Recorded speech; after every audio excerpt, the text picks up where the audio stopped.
field is like wireless sensor networks and embedded systems. I have worked in wireless sensor networks, and in embedded systems I have done my MTech, and I'm doing the projects in embedded systems. Okay. So sir, how like I just want to ask that how good it will be for me to work in this project, like what kind of exposure I can expect and what I can contribute in this particular project. Yeah. See, ultimately, everything is electronics, and therefore, Yes. a person with your background will be definitely useful because we are looking at circuitry which are complex. At the same time, we are planning as to save time and all that. It will be bought out. Let's say if you have only the user manuals, which have to be understood, and then you have to interpret them, and then especially because the biggest challenge is that when you are putting together the multiple subsystems, the way they interconnect, and that is extremely complex, and that is very important. It's nothing like which subsystem is more important than others. There's absolutely nothing. Any one structure is as important as power, as important as thermal, as important as control system sensors. If any one fails, it's the end of the mission. And therefore, to that extent, it is the electronics which is very important to understand how the whole thing has been engineered. And I'm sure that overall background, it's nothing like very specifically, suppose you have a field of specialization, that itself may not be useful here as much as the fact that it is the level of your learning. When you do the masters, you're already capable of an analytical level, which is what is important here. Because it is a common problem, all of us will look at it from our own expertise, and then we'll be able to come out saying, oh, this is the right way to go, this is the correct decision. Whenever there's trade-offs and all, I said, that time it's important to have all the opinions from the team members. So Thank the you so much, management sir. is very, very important. You should have lots of dialogues, and so that it's not something like one person allocates work to the others and then you get that delivered. It's not the way that way. You should have daily or at least alternate days. You should have a 1 hour kind of a group meeting where you thrash out what you have done in the last day and where are the problems, where you have to concentrate, what is the supply, which one has to be ordered, which are the priorities. All those should be continuously be monitored in some manner. Today you have got excellent software tools to do that, and use all of them to make sure everybody is informed about everything. So Yes. you keep reading it up and then come prepared and be able to contribute. Whichever is, good old days, you used to have Excel sheet like that. But today you have told very, very good tools to do collaborative work, and you please take advantage of all that.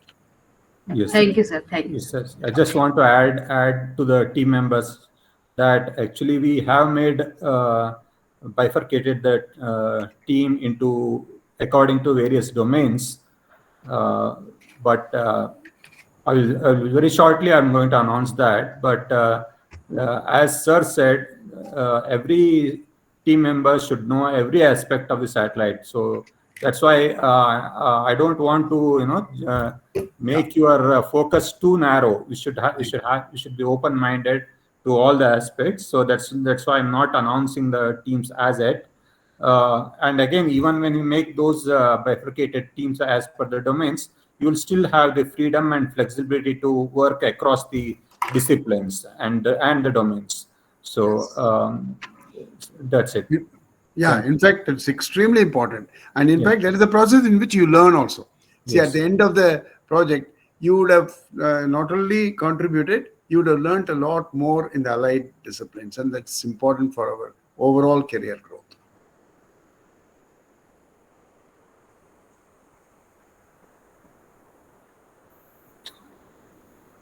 Yes, I think somebody raised the hand. Yeah, please do. I love the interactions. And you can, of course, email and all that additionally, even after today's session through Sudarshan. I will Last immediately question, respond. anybody? Otherwise, we'll move to the next. Yeah. Hello, sir. Am I audible? Yes, Naveen. Yes, sir. I'm Naveen from Jesus 80 Noida. Mm. Actually, when we're talking about nanosatellite, it is a constellation of nanosatellite that will be launching. How many nanosatellites will be making this constellation, or is there any specific kind of formation of this constellation? Yeah, but it's not always that you should have to work in a constellation, because individual nanosatellites also can have a mission. Like ours, we are planning it all by itself. It'll have a very well-defined mission which will be accomplished. But however, there are a number of such things where you require a formation. Like I was talking about the constellation, which is required for the communication, internet connectivity to rural areas. They are talking about OneWeb and all that, which are constellations. Then there are reconnaissance missions where you have geolocation kind of issues, where there are missions where three satellites, CubeSats, will be three nanosatellites will be in some specific formation in order to locate an unknown emitter on the ground. So these kinds, it depends on the mission. But in our mission, we are looking at a nanosatellite as an individual satellite mission. So it's not necessarily, it's not that any nano means obviously you should have a swarm. You have to have a collection of satellites to have a accomplished goal. It depends on how you architecture it. Here we want to architecture one satellite for this mission. Okay, sir. Okay. Thank you, sir.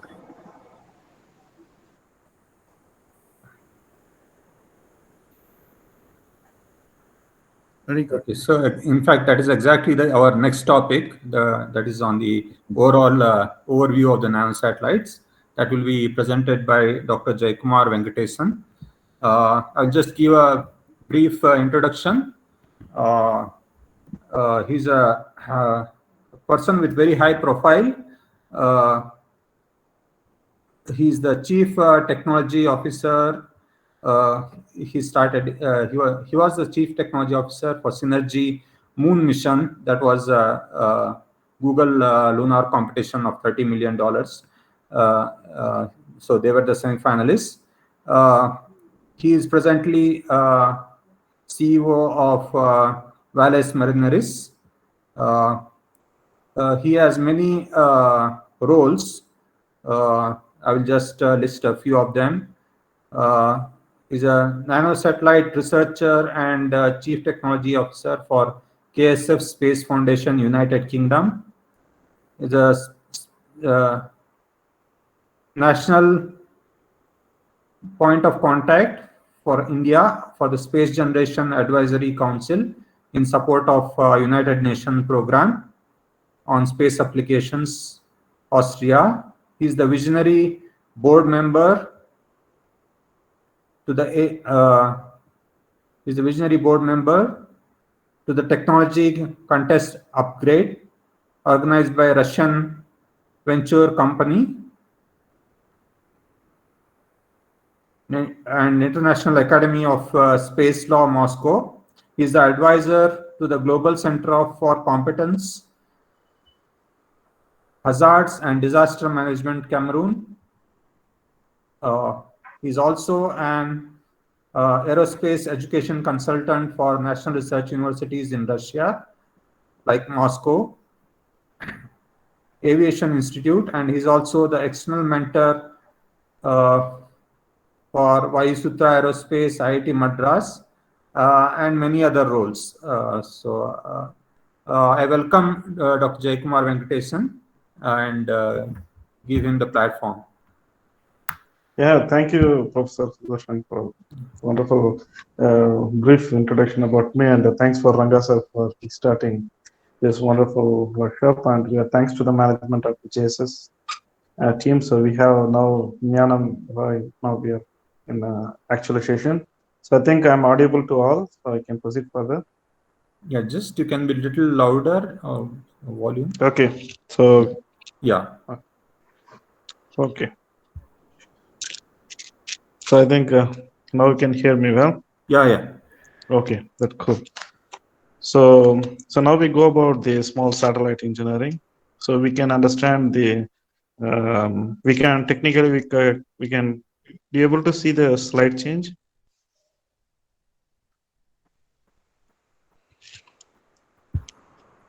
So I think some issue. Yeah. I can do it in a full screen sharing, so that it will be good. So in application, it's not moving around.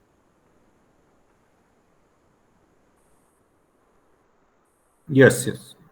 Now we can able to see. Yes, that. yes. Okay, cool.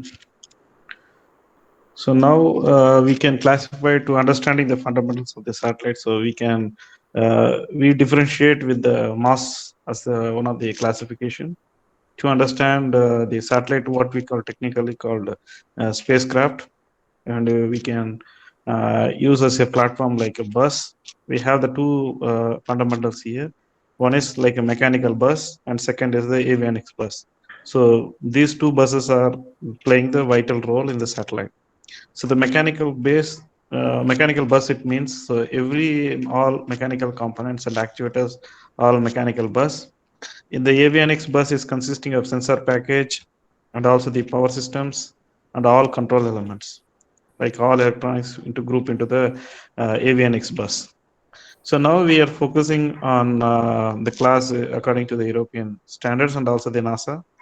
So the miniature satellites are less than 100 kilograms, and the micro satellites you can, let's say, 10 to 100 kilograms, called it like micro satellites. Nano satellites are vary from 1 to 10 kilogram, and the pico satellites are something, it will vary from 100 grams to 1 kilogram, and the femto satellite is less than 100 grams. So these are the satellites, like Dr. Rangarajan sir has wondered that when he was taking his career in the early stages, the time, early periods, it's like 150 or 500 kilogram satellites also is like a very difficult challenge task to reach the goals of the science missions. It is difficult quite.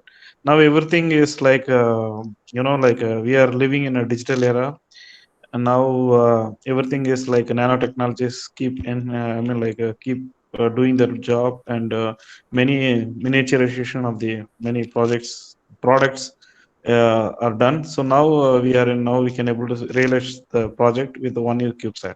So our 1U means it's like 10 into 10 into 10 centimeter in the size. It's like one cube. We, in order to we can call, like, it is in the logistic term, actually you can say, when you go to the courier shop, a courier, if you want to send some courier, they will ask you, what is the size, like what is the size of your parcel. You have to tell that, yes, we have the parcel of 10 centimeter, 10 centimeter, 10 centimeter, and what is the weight. So this information is normally it is required, it is asked by ISRO, or maybe like national, any rocket launch provider. So that's why we have come to this standardization. Okay, so let's make it like whatever the built, whatever the experiment or whatever the science experiment we develop, so we make it into the standard form, into the CubeSat, like weight and volume. So this is why the story has begun. So now we are developing 1U CubeSat for our Jnanam mission. So normally the satellites are very small, and also the standard dimension, like as I mentioned, 10 cube. And you can see the different sizes of the CubeSats. 1U, this is, you can see the black picture in the second one, the 1U, 2U, 3U, and 3U with the solar panel, something like.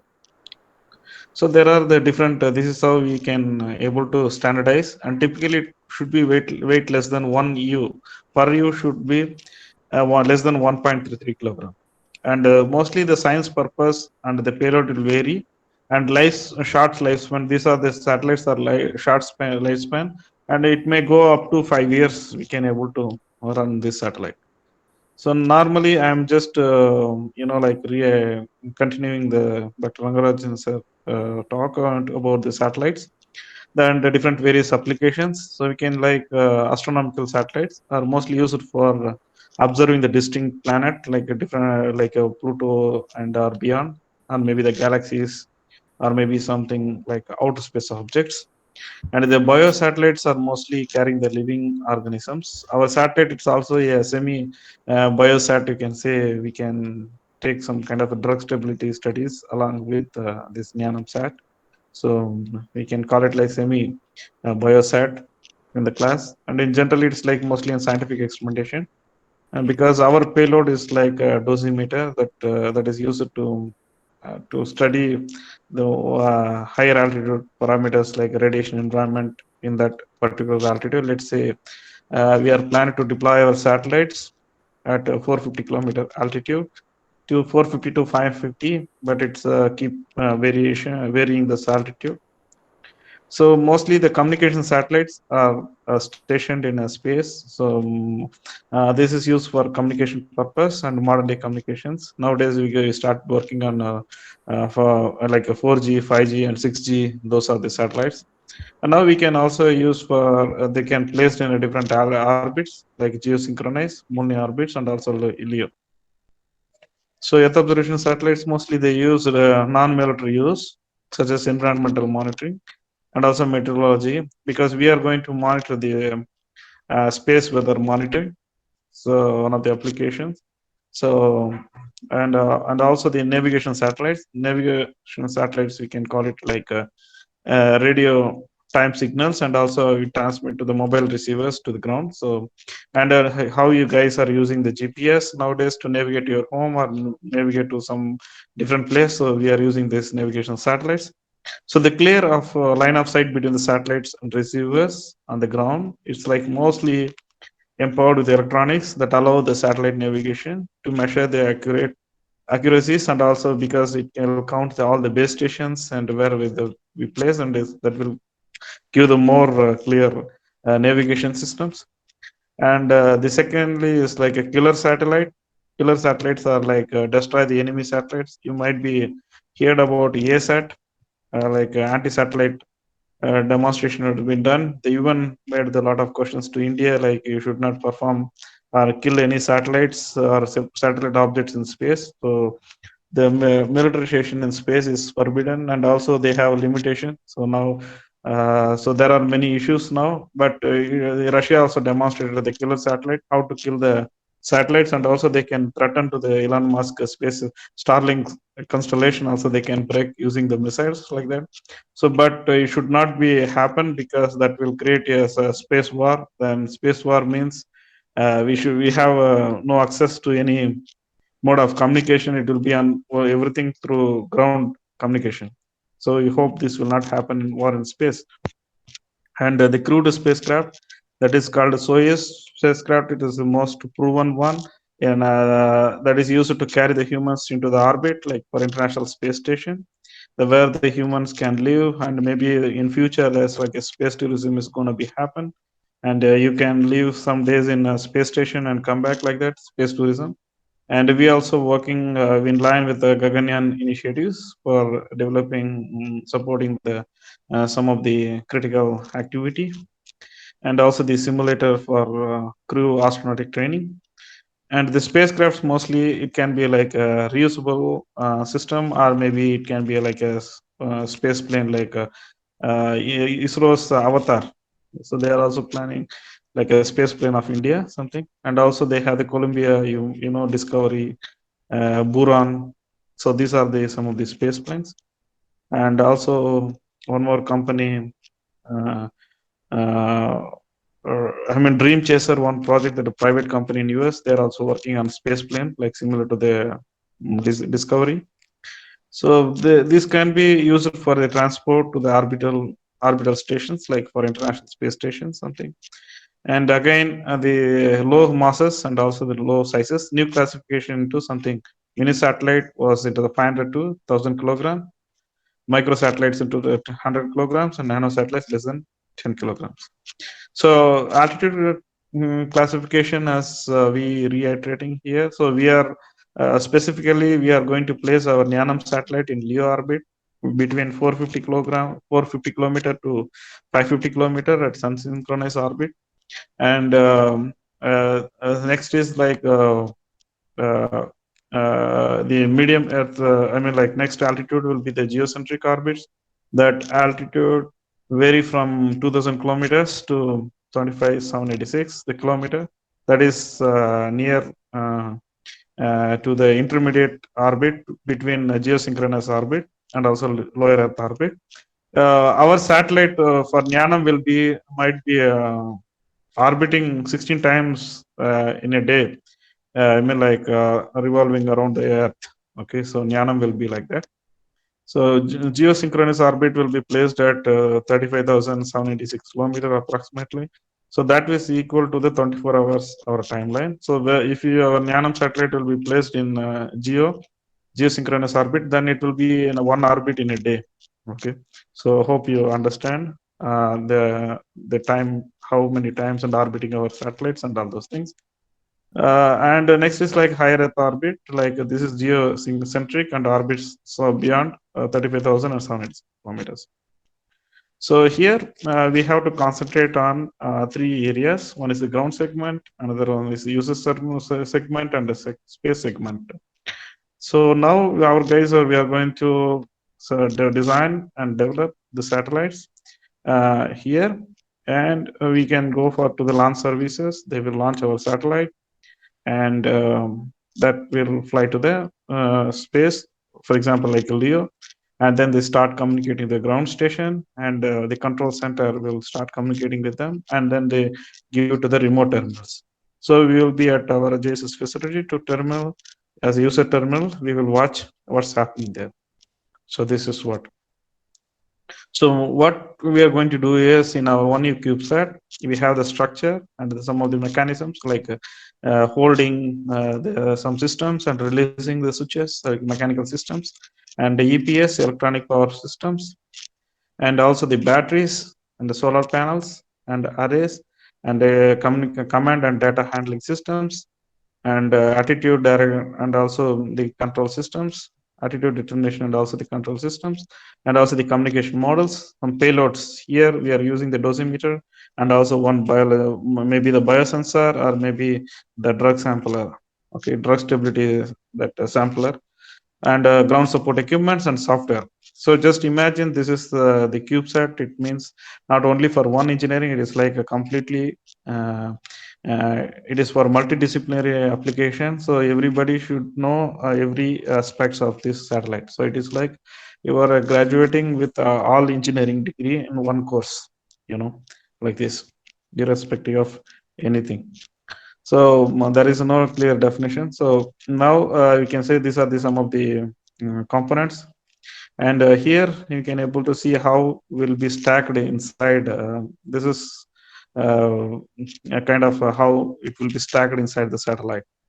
Okay, so this is the 3U satellite, the structure for just for a demonstration for you guys, because in 1U there will be components will be small, and so I take this reference so you can able to see the different volume budget. For example, ADCS have a 0.5U, and there will be like a card cage can be EPS, battery, and command data handling systems, UHF systems, and some of the instruments like for example, like we have the dosimeter and also the drug samplers, and motherboard and interfaces. This should contain the structure and motherboard and also the daughter board and other hardwares. So generally, this is the without the payload, how the satellite will be look like. You can see this can be used for telecommunication, data store and forwarding, and instrument measurements like earth magnetic field, satellite temperature, satellite dynamics, and radiations and particle flux. So this is the PSLV fourth stage of the rocket. There we can, this is the size of our Jnanam satellite will be. It will be integrated with this kind of hood, or I mean like a ring. And this is the small deployer. It will be like when you're buying an iPhone, they give in a box, the iPhone box, and inside the phone will be there. Like that, there is a deployer that will push the satellite to release at the altitude from the PS4 stage. So that will be mounted here. And what are the different frequencies that we are going to use for the communication engineering? This is the maritime navigation signals normally use VLF, and navigation aids like LoRa and all, they use LF, and also maritime radios and all use medium frequencies, and shortwave radios are used for the high frequencies, and very high frequencies are used for FM radio. And UHF is also used for the cell phone and GPS, and SHF will be used for microwave communications, and the radio astronomy or radar landing system for EHF. So we can make it everything as to L band, S band, C band, X band, Q, K band, and Ka band. Okay, these are the different frequencies. So now we are going to use an VHF and UHF. We are going to use this frequency in our Jnanam. Okay. And for CubeSat architecture, this is it's me here. This is the holding 1U CubeSat with the container. So this is the container can be like a pressurized container and also unpressurized container. The hardwares can be microcontroller based, microprocessor based, and also single board circuits and the CSTBs and general purpose and special purpose and FPGA and Red Hat. So there are like many hardwares are available. So we can use the normally we are planned to use the microprocessor, microcontroller, and also SPC, single board circuit board. So it is like a combined stack together. So we are working and what the program software we are going to write in the C program, and also mostly the simple it is like embedded or maybe something. So there will be like RTOS also multitasking. So that will define and next workshop. Okay. So hardware versus software. So hardware should obey whatever the software is doing. So all should be the Go as a design. It should be obeying like that. So it is like Go as like a kind of husband and wife, or maybe you can say like a mother and a daughter, something like you can say. So it will be Go everything as together. So then only everything mission will be success. So there are different I mean problems we will discuss at the end of this workshop about the interfacing problems and how we are overcome those things. And the hardware is like one stable. There's like a progress. The team progress will be happen. They should be have the good practice and reasoned the good designers and also the good management of the team, and also the modularity and well-defined integrated circuit designs and to mitigate the problems and design efforts. So mostly software must be the creep and must be aggressive managed, and there is no compromise. So this will be software will be deliverable, must be tested, vetted, and so that will be good. So now we have the the interdisciplinary development team. So what kind of the teams is? I think already Professor Sudarshan made the team.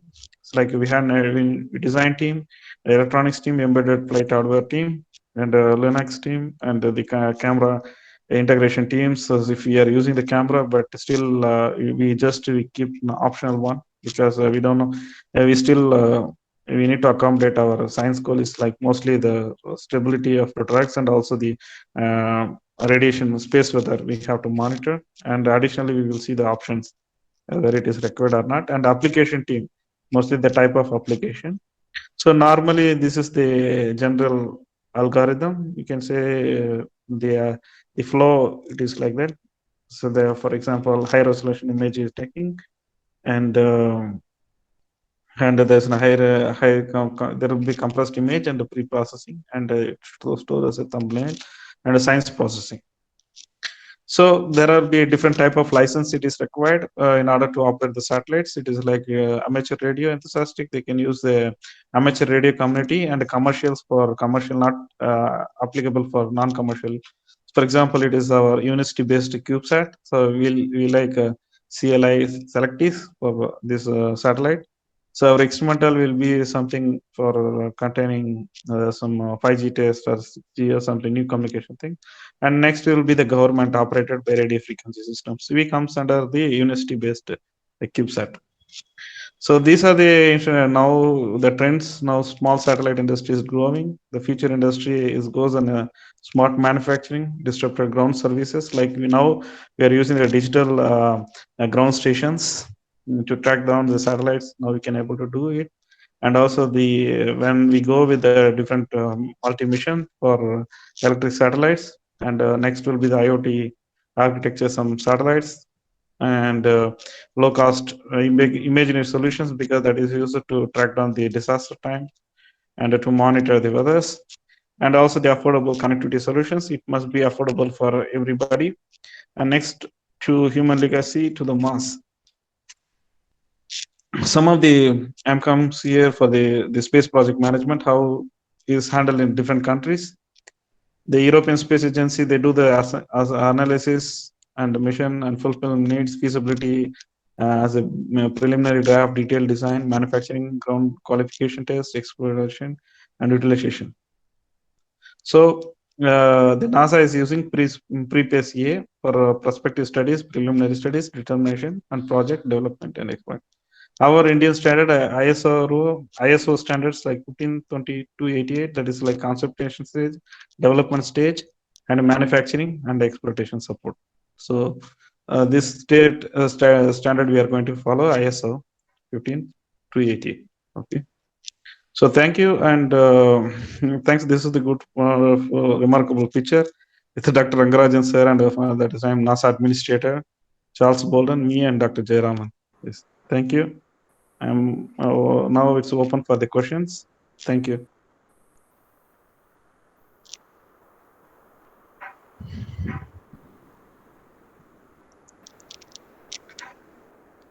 Yes, question answers.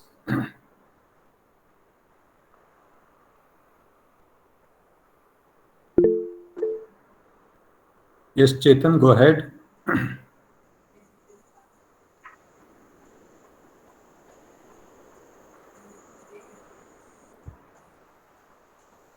Chetan K, you want to ask question? Hi, sir. This is Chetan from Mysore. My Hi. question is regarding to maintain the altitude, we are going to use the reaction wheel or thruster, sir. Reaction wheel. We are going to use reaction Thank you. because thruster is not required because since this is 1U and it is we are not keep orbit raising and orbit decreasing. So yes, it will be maintained, and maybe it is required for communication time. So we may require the corrections. So just orbit corrections only, not maneuvering. Thank you.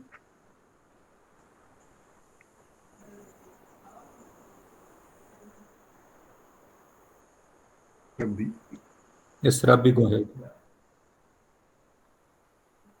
Hi.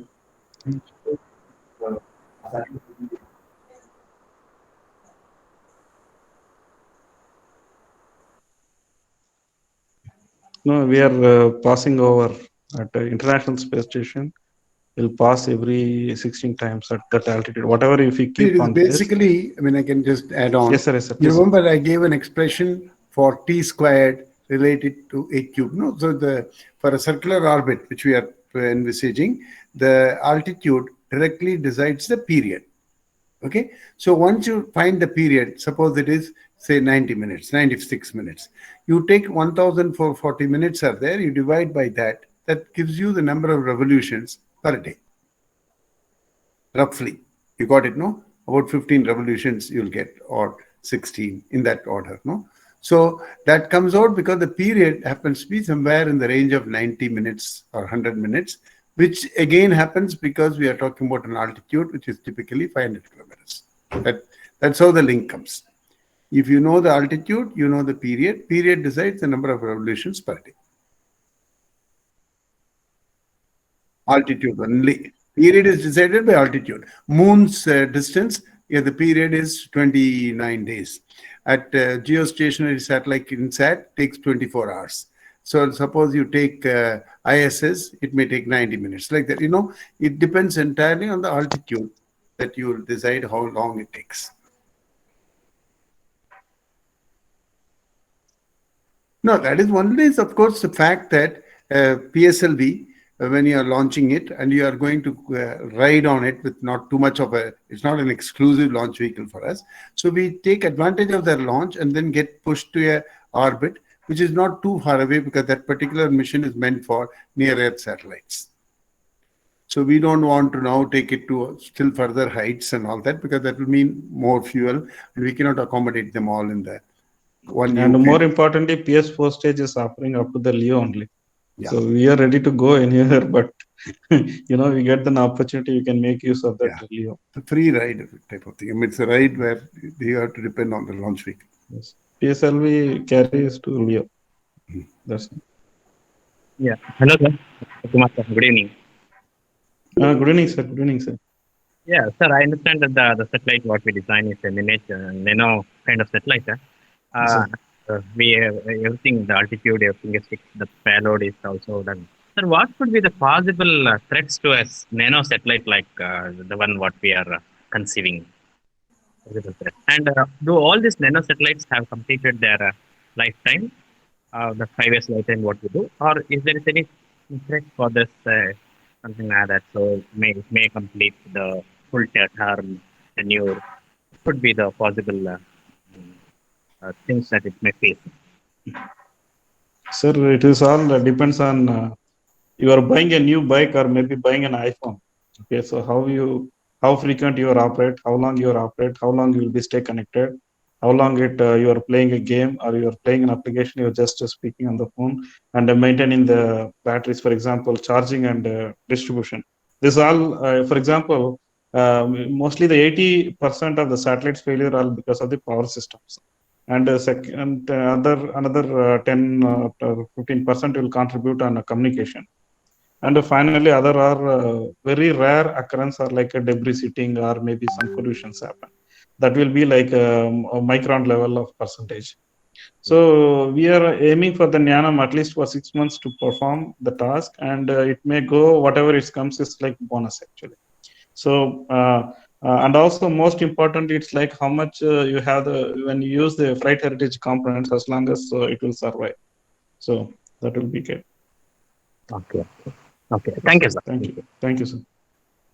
Good evening, sir. This is Chandana from JC Mysore. Yeah, good evening. Yes. Sir, like as you specified, as with respect to the software perspective, like only C programming was mentioned. So my question was, are there any other languages and tools that we need to be familiarized with, like before entering? So the languages are so plenty actually. The one we somewhere we need to generalize. We have to generalize, and also some of the components will accept. For example, like we are writing the codes to the hardware to do this job, right? So some of them use the obey using the that language. Some things, some of the sensor, maybe some packages they obey to the Python, or maybe some other hardware, some other languages. So normally, generically, historically, C was followed and embedded C is followed. So we follow, and we want to somewhere we need to standardize, so that people, everybody should know about that very particular. So there will be like set of instructions, and also we'll write some algorithms so that we can familiarize to minimize some of the opportunity. I mean, like options actually. Yes, sir. Thank you, sir. Thank you.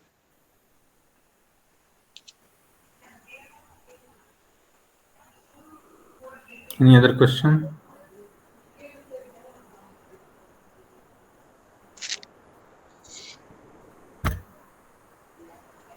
Jay Kumar, if you can play some video that interesting for, is it possible? Yeah, let me try. Yes. Nothing One like seeing. greeting from your friend on ISS. Yeah, okay. They've got very, very good videos. Yeah. Let me, because one of the star guide, because I don't want to show up. That's why. Because one of my something to excite the team. Yeah, because I'm like one of my friend is in a space station. I can call it like a colleagues. So he took my photo to the International Space Station. He greeted me from the International Space Station. So that will be very great touching to me. It's like so I can show something to you. Jacob, sir, it will not be recorded. Yes. No, it's okay, not a problem. So It will not be recorded. he sent me some just I upgraded to the Windows 11, so I have a lot of bugs. It will take a time. So it's me and Dr. Sergei Korshkov is a cosmonaut. He's right now in International Space Station. He took my photo and pasted on this cupola observation deck. You seen, right? The observation deck in International Space Station. He showcased in this, and to celebrate our friendship. And these are the crew right now for Russian side from the International Space Station. And this is the today's image from International Space Station, because they're celebrating the Victory Day. Because after the Nazis, the World War II, story, you guys. So they are celebrating today as the Victory Day in Russia. And this is the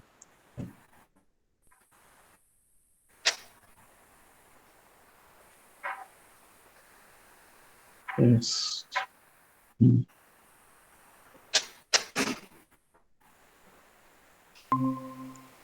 So this is the from the space station.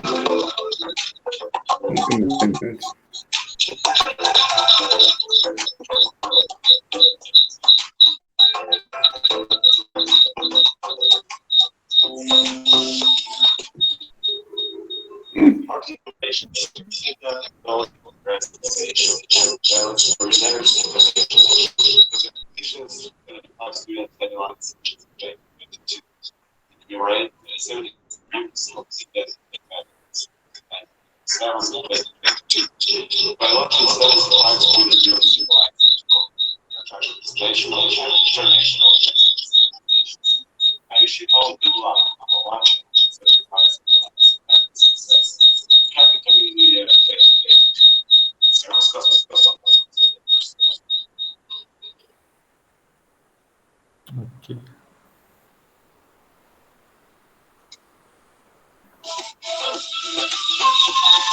So this was sorry. This was the some greetings from my friend from space station.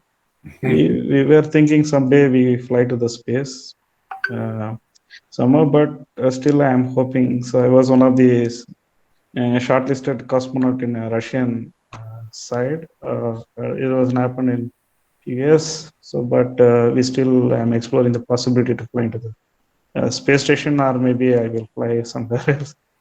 So, thank you guys. This is for the curiosity and you know to make you ask to something we need to inspire. And Dr. Rangarajan sir here, so he's like his more than 4 or 5 decades of experience in this industry. It is like we are fortunate that sir has seen 150 kilogram satellite to less than 1.5 kilograms. So that is the drastic change. So I hope you guys we can learn something new from. Still, I'm learning something new from you guys, and we are happy and we can keep working as a team together. We have a age group from Rangarajan sir to the age group of something like a grandson or granddaughter kind of age. Yes. Very good, So very good, very good. thank you, sir. Thank you. Thanks, sir. We need all your blessings. Sure. Yeah, thank you, sir. Yeah. Thank you, Dr. Jaikumar, Yes, sir. for the Thank you, wonderful sir. session. Yeah, we will join every day at 6 p.m. And we will follow this schedule. I request all the members to join at least 5 minutes early, like 5:55 p.m. And also make sure you don't share this link with outside the team. This is a workshop being done exclusively for the team. So we'll maintain this sanctity and confidentiality. Okay. So there will be exciting sessions coming up. And Dr. Jaikumar and Dr. Rangarajan will be with us throughout the project, available for any question at any time. Okay. Thank you. Thank you very much. And have a nice evening. Thank you. Good. Thank you. Bye.